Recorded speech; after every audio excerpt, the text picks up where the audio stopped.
ನಮಸ್ತೆ ಎಜಿ ನ್ಯೂಸ್ಗೆ ಸ್ವಾಗತ. ನಿನ್ನೆ ಬೆಳಗಾವಿ ಡಿಸಿಸಿ ಬ್ಯಾಂಕಿನ ಚುನಾವಣೆ ಮತದಾನ ಪ್ರಕ್ರಿಯೆ ನಡೀತಾ ಇರುವ ಸಂದರ್ಭದಲ್ಲಿ ಮಾಜಿ ಸಂಸದ ರಮೇಶ್ ಕತ್ತಿ ಇವರು ವಾಲ್ಮೀಕಿ ಸಮುದಾಯದ ಕುರಿತು ಅವಾಚ್ಯ ಶಬ್ದಗಳಿಂದ ನಿಂದಿಸಿ ಜಾತಿ ನಿಂದನೆ ಮಾಡಿದ್ದಾರೆ ಎಂದು ಪ್ರತಿಭಟನೆ ಮಾಡಲಾಗಿದೆ. ಹಾರುಗೇರಿ ಪಟ್ಟಣ ಹಾಗೂ ಎಲ್ಲ ಸುತ್ತಮುತ್ತಲಿನ ಗ್ರಾಮಗಳ ವಾಲ್ಮೀಕಿ ಸಮುದಾಯದವರಿಂದ ಮತ್ತು ಎಲ್ಲ ದಲಿತ ಸಂಘರ್ಷ ಸಮಿತಿ ವತಿಯಿಂದ ಪ್ರತಿಭಟನೆ ಮಾಡಲಾಗಿದೆ. ಬೆಳಗಾವಿ ಜಿಲ್ಲೆಯ ರಾಯಭಾಗ ತಾಲೂಕಿನ ಹಾರುಗೇರಿ ಪಟ್ಟಣದ ಸಂಗೊಳ್ಳಿ ರಾಯಣ್ಣ ವೃತ್ತದಿಂದ ಡಾಕ್ಟರ್ ಬಾಬಾ ಸಾಹೇಬ್ ಅಂಬೇಡ್ಕರ್ ವೃತ್ತದ ತನಕ ಪ್ರತಿಭಟನೆ ಮಾಡಿ ಎಲ್ಲ ದಲಿತ ಸಂಘರ್ಷ ಸಮಿತಿಯವರು ರಮೇಶ್ ಕತ್ತಿ ವಿರುದ್ಧ ಘೋಷಣೆ ಕೂಗುತ್ತಾ ಮರಳಿ ಸಂಗೊಳ್ಳಿ ರಾಯಣ್ಣ ವೃತ್ತದಲ್ಲಿ ರಮೇಶ್ ಕತ್ತಿ ಪ್ರತಿಕೃತಿಗೆ ಚಪ್ಪಲಿಯಿಂದ ಹೊಡೆದು ಪ್ರತಿಕೃತಿಗೆ ಬೆಂಕಿ ಹಚ್ಚಿ ರಮೇಶ್ ಕತ್ತಿ ಸತ್ತು ಎಂದು ಬೊಬ್ಬೆ ಹೊಡೆದು ಆಕ್ರೋಶ ವ್ಯಕ್ತಪಡಿಸಿದ್ದಾರೆ.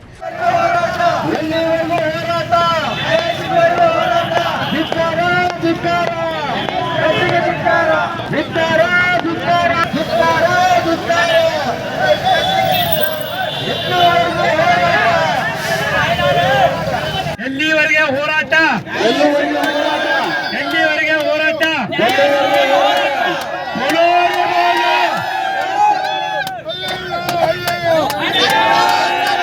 ಇವತ್ತು ರಮೇಶ 10 ದಿವಸ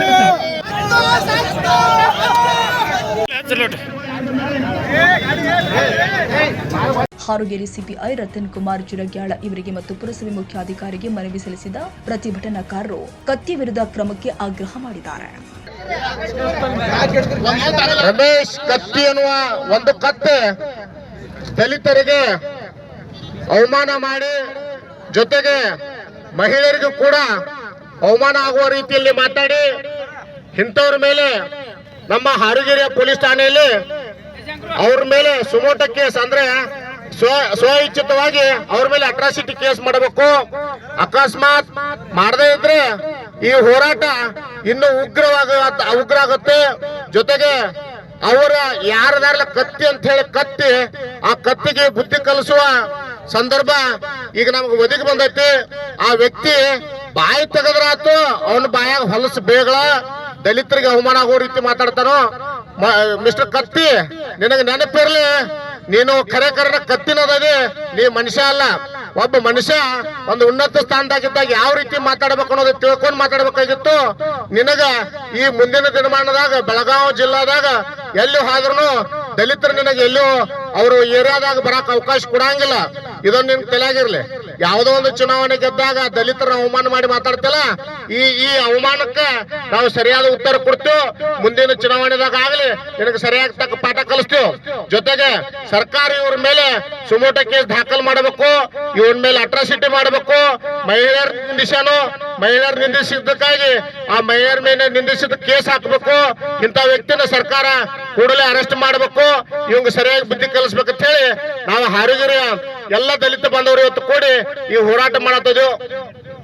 ಈಗ ಎಲ್ಲ ದಲಿತ ಕುಲ ಬಾಂಧವರು ಹಾರುಗೇರಿ ಅಂಬೇಡ್ಕರ್ ಸರ್ಕಲ್ ತನ್ನ ಪಾದಯಾತ್ರೆ ಹೋಗಿ ಮರಳಿ ಇಲ್ಲಿ ಸಂಗೊಳ್ಳಿ ರಾಯಣ್ಣ ಸರ್ಕಲ್ ಬರೋಣ.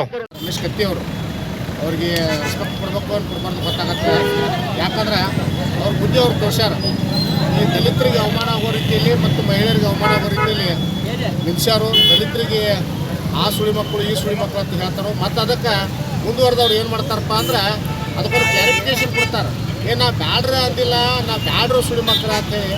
ಇವ್ರ ಸಂಸ್ಕೃತಿ ಅಂತಂದ್ರೆ ಕಂಡೋರ್ ಹೆಣ್ಮಕ್ಳೆಲ್ಲ ಇವ್ರಿಗೆಲ್ಲ ಸುಳಿಯರ್ತಾರ ಕಾಣ್ತಾರೋ. ಇವ್ರ ತಾಯಿ ಇವ್ರ ಮನೆಯ ಹೆಣ್ಮಕ್ಳು ಇವ್ರಿಗೆ ಅಷ್ಟೇ ಏನೋ ಒಳ್ಳೆಯವರ ಎಲ್ಲರೆಲ್ಲ ಸುಳಿಯರ್ ಅಂತ ಅನ್ನೋದು ಪ್ರಶ್ನೆ ಐತಿ.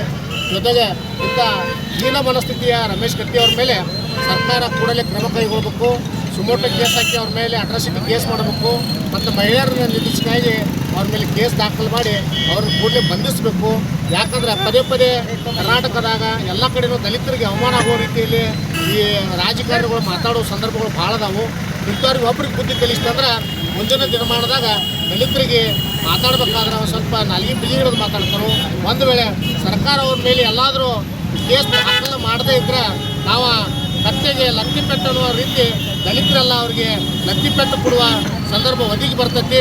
ಅದಕ್ಕೆ ಕೂಡಲೇ ಸರ್ಕಾರ ಎಚ್ಚೆತ್ತುಕೊಂಡು ಅವ್ರ ಮೇಲೆ ಕೇಸ್ ದಾಖಲು ಮಾಡಿ ಅವ್ರನ್ನ ಬಂಧಿಸಬೇಕು. ಬಂಧಿಸ್ತಿದ್ರೆ ಮುಂದಿನ ದಿನಮಾನದಾಗ ನಾವು ಉಗ್ರ ಹೋರಾಟ ಮಾಡ್ತೀವಿ. ನಿಜವಾದ ಕತ್ತೆಗೆ ನಾವು ಲತ್ತಿಪೆಟ್ಟು ಪಟ್ಟ ಕೊಡ್ತೀವಿ.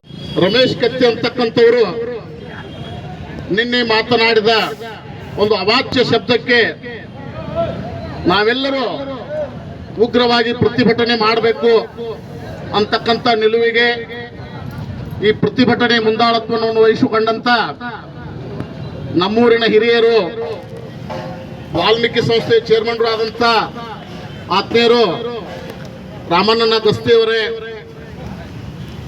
ಗೋಕಾಕದಿಂದ ಆಗಮಿಸಿದ ಹಿರಿಯರು ಮುತ್ಸದ್ದಿಗಳಾದಂತ ಸಾಯಣ್ಣವ್ರ ಸರ್ ಅವರೇ, ಮಲ್ಲಪ್ಪನ ಗಸ್ತಿಯವರೇ, ಬುರಾನ್ ಜಮಾದಾರ್ ಅವರೇ, ಅಪ್ಪಸಾಬಣ್ಣ ಸರ್ಕೇರ್ ಅವರೇ, ಹನುಮಂತ್ ಮನ್ಸೂರಿ ಅವರೇ, ಹಾಗೂ ಇಲ್ಲಿ ಸೇರಿದ ಎಲ್ಲ ಹಳ್ಳಿಗಳಿಂದ ಆಗಮಿಸಿದ ಎಲ್ಲ ನನ್ನ ಕುಲ ಬಾಂಧವರೇ, ನಿಮಗೆಲ್ಲರಿಗೂ ತುಂಬ ಹೃದಯದ ಧನ್ಯವಾದಗಳು.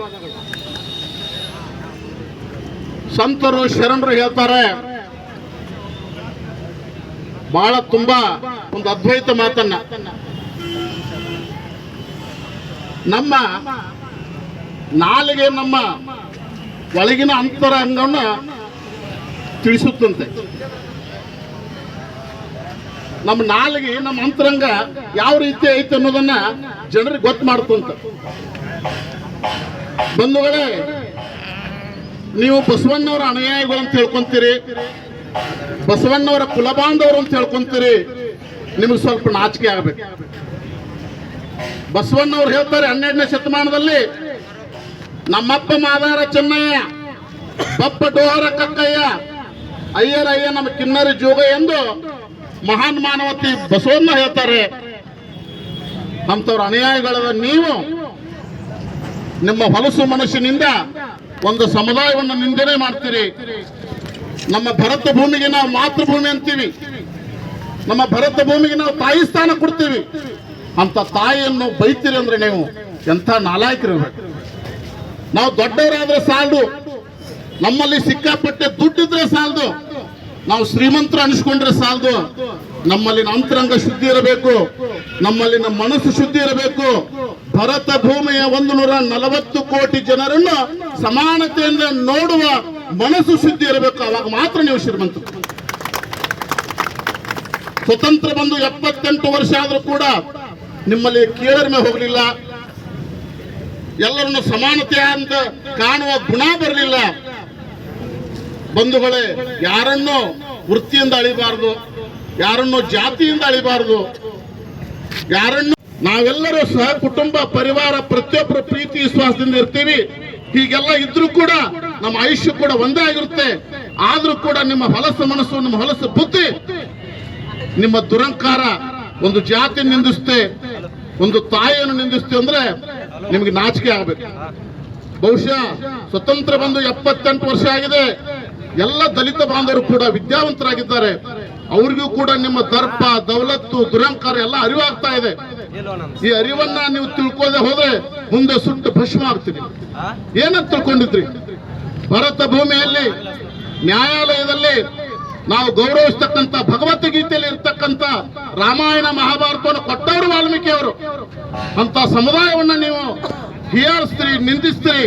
ಅಂತ ಸಮುದಾಯದ ತಾಯಿಗೆ ಅವಾಚ್ಯ ಶಬ್ದದಿಂದ ಮಾತಾಡ್ತೀರಿ ಅಂದ್ರೆ ನಿಮ್ಮ ದುರಹಂಕಾರ ಯಾವ ರೀತಿ ಇರಬೇಕು? ಈ ದುರಹಂಕಾರಕ್ಕೆ ಇವತ್ತಿಲ್ಲ ನಾಳೆ ಬುದ್ಧಿ ಕಲಿಸುವಂತ ವ್ಯವಸ್ಥೆ ಜಾರಿ ಆಗುತ್ತೆ. ಎಲ್ಲ ಯುವಕರಿಗೂ ಇದ್ರ ಅರಿವಾಗ್ತಾ ಇದೆ. ಒಂದಿಲ್ಲ ಒಂದಿದ್ರ ಖಂಡಿತ ಇದ್ರ ಬಗ್ಗೆ ನೀವು ಬುದ್ಧಿ ಕಲಿಸೇ ಕಲಿಸ್ತಾರೆ. ನಾವೇನು ಬಹಳ ಮಾತಾಡ್ಬೇಕಾಗಿಲ್ಲ. ಸರ್ಕಾರಕ್ಕೆ ಇದು ಗೊತ್ತು. ಒಂದು, ನಾನು ತಪ್ಪು ಮಾಡಿದ್ದೀನಿ, ಒಂದು ಸಮುದಾಯವನ್ನು ನಿಂದಿಸಿದ್ದೀನಿ, ಒಂದು ತಾಯಿಗೆ ಅಗೌರವದಿಂದ ನಡ್ಕೊಂಡಿದ್ದೀನಿ, ನಮ್ಮನ್ನೆಲ್ಲ ನೀವು ಕ್ಷಮೆ ಮಾಡ್ಬೇಕಂತ ಹೇಳಿ ಒಂದು ಕ್ಷಮೆ ಕೇಳಬೇಕು. ಇಲ್ಲ ಅಂದ್ರೆ ನಿಮ್ ಮೇಲೆ FIR ಮಾಡ್ರಿ ಅಂತ ನಾವ್ ಹೇಳಲ್ಲ, ನಿಮಗೆ ನಾಚಿಕೆ ಆಗಬೇಕು. ಬಾಬಾ ಸಾಹೇಬ್ ಅಂಬೇಡ್ಕರ್ ಅವರಿಗೆ ಸಂವಿಧಾನಕ್ಕೆ ನೀವು ಬೆಲೆ ಕೊಡೋರಾದ್ರೆ ನಿಮ್ಮ ಮೇಲೆ ನೀವೇ ಕೇಸ್ ಮಾಡ್ಕೋಬೇಕು. ಬಂದು ನನ್ನ ಮೇಲೆ ನೀವೇ ಕೇಸ್ ಮಾಡ್ಕೋಬೇಕು. ನಾನು ತಪ್ಪು ಮಾಡಿದ್ದೀನಿ, ನನ್ನ ಮೇಲೆ ಅಟ್ರಾಸಿಟಿ ಮಾಡಂತೇಳಿ ನೀವೇ ಹೇಳಬೇಕು. ಅಂದಾಗ ಮಾತ್ರ ಈ ಪ್ರತಿನಿಧಿ ಆಗಿ ಈ ಸಮುದಾಯದಲ್ಲಿ ನೀವು ಬದುಕೋಕೆ ಸಹಕಾರಿಯಾಗುತ್ತೆ. ಒಬ್ಬ ಜನಪ್ರತಿನಿಧಿ ಆಗಿರ್ತೀರಿ, ಎಲ್ಲ ಸಮುದಾಯದ ಓಟನ್ನು ತೆಗೆದುಕೊಂಡಿರ್ತೀರಿ. 19/10/25 ಬೆಳಗಾವಿ ಜಿಲ್ಲೆಯಲ್ಲಿ DCC ಬ್ಯಾಂಕಿನ ಚುನಾವಣೆಯಲ್ಲಿ ಚಿಕ್ಕೋಡಿಗೆ ಮಾಜಿ ಸಂಸತ್ ಸದಸ್ಯ ರಮೇಶ್ ಕತ್ತಿ ಅನ್ನುವ ಕತ್ತೆ ನಮ್ಮ ವಾಲ್ಮೀಕಿ ಸಮಾಜದ ಬಾಂಧವರನ್ನು ಹೀನಾಯವಾಗಿ ಬೈದದ್ದಕ್ಕಾಗಿ ನಾವೆಲ್ಲ ನಮ್ಮ ವಾಲ್ಮೀಕಿ ಸಮಾಜ, ದಲಿತ ಸಮಾಜದವರೆಲ್ಲರೂ ಕೂಡಿಕೊಂಡು ಇವತ್ತು ಅವನ ವಿರುದ್ಧವಾಗಿ ಪ್ರತಿಭಟನೆ ಮಾಡಿದ್ದೀವಿ. ಅವನು ಈ ಬೇಡ ಕುಲವನ್ನು ಬೇಡ ಸುಳೆ ಮಕ್ಕಳು ಅಂತಂದಿದ್ದಕ್ಕಾಗಿ ಅವನಿಗೆ ಆ ಮೇಲೆ ಅಟ್ರಾಸಿಟಿ ಕೇಸ್ ಹಾಕಲಿಕ್ಕೆ ನಾವು ಒತ್ತಾಯ ಮಾಡಿಕೊಂಡು ಇಲ್ಲೆಲ್ಲ ಕೂತ್ಕೊಂಡಿದ್ದೀವಿ. ಆದ ಕಾರಣ ಈಗಾಗಲೇ ಪೊಲೀಸ್ ಸ್ಟೇಷನ್ಗೆ ನಾವು ಮನವಿಯನ್ನು ಕೊಟ್ಟಿದ್ದೇವೆ. ಈಗ ರಮೇಶ್ ಕತ್ತಿ ಅವರನ್ನು ಅಟ್ರಾಸಿಟಿ ಹಾಕಿ ಬಂಧಿಸಬೇಕು. ಅವರನ್ನು ಬಂಧಿಸದಿದ್ದರೆ ನಾವು ಉಗ್ರ ಹೋರಾಟ ಮಾಡ್ತೀವಿ ಅಂತೇಳಿ ಈ ಮೂಲಕ ನಿಮಗೆ ತಿಳಿಸ್ತಾ ಇದ್ದೀವಿ. ನಾವು ಇಲ್ಲಿಯವರೆಗೆ ಭಾಳ ಸಮಾಧಾನದಿಂದ ಸಾವಧಾನವಾಗಿ ಬಂದಿದ್ದೀವಿ. ಆದರೆ ಈ ರಮೇಶ್ ಕತ್ತಿ ಅನ್ನುವ ಒಂದು ಕತ್ತೆ ನಮ್ಮನ್ನು ಸಮಾಜವನ್ನೆಲ್ಲ ಹೀಯಾಳಿಸಿ ಮಾತಾಡಿದ್ದಾನೆ. ಈ ಸಮಾಜ ಈ ಜಾತಿ ನಿಂದನೆ ಮಾಡಬೇಕಾಗಿ ಅವನ ಮೇಲೆ ಒಂದು ಉಗ್ರ ಕ್ರಮ ಕೈಗೊಳ್ಳಬೇಕು ಅಂತೇಳಿ ಕೇಳಿಕೊಂಡು ನಾವು ಈ ಕಾರ್ಯಕ್ರಮವನ್ನು ಹಮ್ಮಿಕೊಂಡಿದ್ದೀವಿ. ಅದಕ್ಕಾಗಿ ಪೊಲೀಸರು ಹಾಗೂ ತಹಸೀಲ್ದಾರ್ ಅವರು ಮುಂದಿನ ಕೆಲಸ ಕಾರ್ಯವನ್ನು ತೆಗೆದುಕೊಳ್ಳಿ ಅಂತ ಹೇಳಿ ಸಿದ್ದರಾಮಗೌಡ ಪಾಟೀಲ್, ಎಜಿ ನ್ಯೂಸ್, ರಾಯಭಾಗ.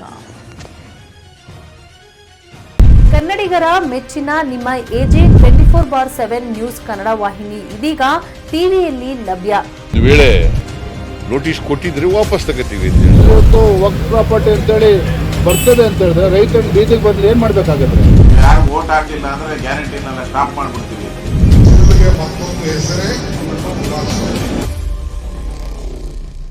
ಕರ್ನಾಟಕ ಮತ್ತು ದೇಶ ವಿದೇಶ 360 ಡಿಗ್ರಿ ಸುದ್ದಿ ಹಾಗೂ ಉತ್ತರ ಕರ್ನಾಟಕ, ಬೆಳಗಾವಿ, ಬಾಗಲಕೋಟೆ, ಧಾರವಾಡ, ಹಾವೇರಿ, ಗದಗ, ಬಿಜಾಪುರ ಜಿಲ್ಲೆಯ ಕ್ಷಣ ಕ್ಷಣದ ವಿವರವನ್ನ ಪಡೆಯುವುದಕ್ಕೆ ಎಜೆ 24/7 ನ್ಯೂಸ್ ಕನ್ನಡ ವಾಹಿನಿಯನ್ನ ಲೈಕ್ ಮಾಡಿ, ವಿಡಿಯೋಗಳನ್ನ ಶೇರ್ ಮಾಡಿ, ಕಮೆಂಟ್ ಮಾಡುವ ಮೂಲಕ ನಮ್ಮ ವಾಹಿನಿಗೆ ಸಹಕಾರ ನೀಡಿ ಮತ್ತು ಚಾನೆಲ್ ಅನ್ನ ಸಬ್ಸ್ಕ್ರೈಬ್ ಮಾಡಿ.